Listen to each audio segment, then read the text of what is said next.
Hello, this is a short tutorial on how to use the Survey123 app for the stewardship sites for the monarch butterfly for the Utah Pollinator Pursuit Citizen Science Program. So this is just a mirror of my cell phone. So we're going to find our Survey123. Sometimes it gets a little persnickety. Click on it.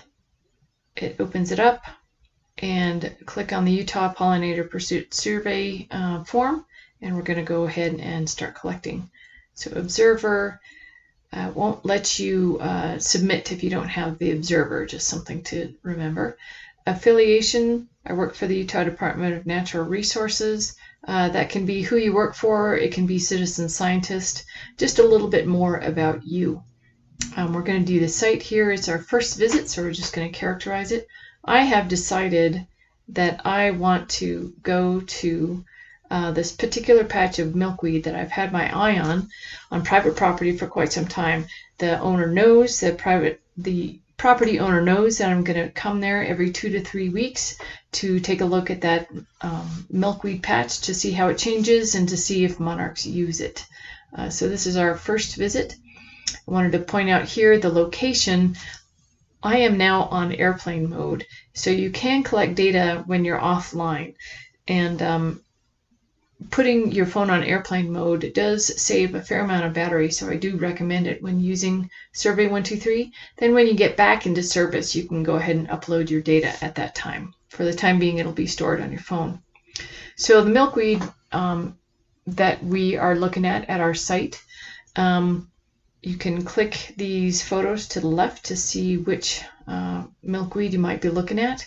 So something to mention here, if you're at a stewardship site that was recommended on the website and you don't find milkweed, please let us know that too, that you didn't find any. So, but this site, I'm going to say that we found showy milkweed.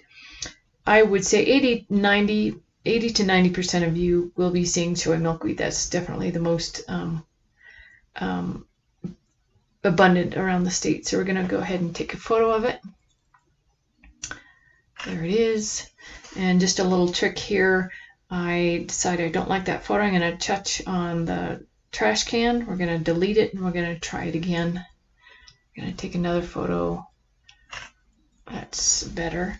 The other thing to mention here is that you can click on the file folder here, and you can choose a photo that's in your photo gallery on your phone, provided of course it's at the site. So you can do it that way too. So there's another one of the vegetation. We're going to take one of the flower itself, again just to sort of let us know how far along the milkweed is at that time of year that you're there. So here we are asking about the milkweed density. How dense is that patch? An estimate is just fine.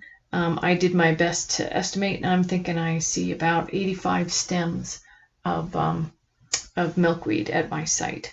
So here, the flowering plants that we have at the site, it's very important for us to know what other nectar resources might be abundant or when they're abundant at each site. So we're going to take a photo. This is a lovely photo of mule's ears. I'm going to take one of those, and certainly we can take a close-up as well. Then we ask you specific questions about those floral resources. That was a yellow flower, and it was definitely a sunflower-like flower, so we're going to click that. And then we can go to the second most abundant, and we'll just say, we'll take a photo here. Some lovely phlox at the site as well. Again, not really clear on, it doesn't have that shade, but again, do the best you can. And it's got petals. It kind of looks like 4 petals. And again, if you're not comfortable, or if it doesn't seem to fit, just go to flowers other. So you can do that up to with 4 nectar resources at the site. If you don't have 4, that's fine. 2 is fine. 1 is fine. The site in these instances is up to a 1/4 mile surrounding your milkweed patch, if you're willing to walk around that far. So again, you have up to 4 that you can put in the survey. Then a little bit about the site itself. We're going to say we're near an irrigation ditch and that there was some mowing that went on recently. Habitat photo, again, sort of a zoom out and give us an overall view of what your site might look like. And then estimate the time in hours that it took you to do this work. And this does include drive time. So we asked this just to see whether what we're asking is reasonable in terms of the time it's taking you to do this. As well, it gives us an idea as to how much time this takes to gather this really important data from all of you. And notes here, this is anything again that you might think is pertinent. And then go ahead and click done and click your check mark. And since I am still on airplane mode, that's fine. It'll be stored on your phone and you can upload it when you get back into service. So quickly, I'm going to go back in and pretend that we have come back to our site, same site. It's my favorite spot. It's a returning visit. There's your location and whether any significant changes occur to the milkweed. And you can, if it's yes, more or less flowers, maybe they're drying up. If there's something else that's significant, describe other, or of course you can say there's really no difference this time around. Again, the whole questions about the floral resources at the site, and this is going to be 2 to 3 to 4 weeks later from your first visit. I'm hoping all of you are going to be pleasantly surprised at how different a site can be throughout the growing season.